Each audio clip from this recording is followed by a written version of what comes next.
السلام علیکم ورحمۃ اللہ وبرکاتہ۔ احرام کی نماز۔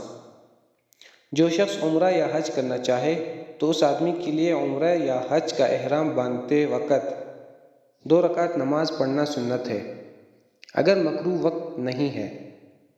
اگر وقت ہے تو احرام باندھنے سے پہلے 2 رکعت توبہ کی نیت سے نماز پڑھ کر اللہ سے توبہ استغفار کر لینا چاہیے، پھر اس کے بعد مزید 2 رکعت نماز پڑھنا سنت ہے۔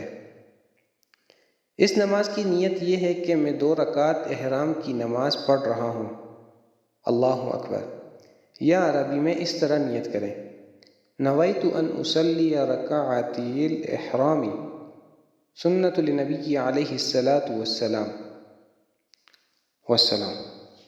چینل کو لائک اور سبسکرائب کرنا نہ بھولیے تاکہ ہر نئی آنے والی ویڈیو آپ حضرات تک پہنچ سکے۔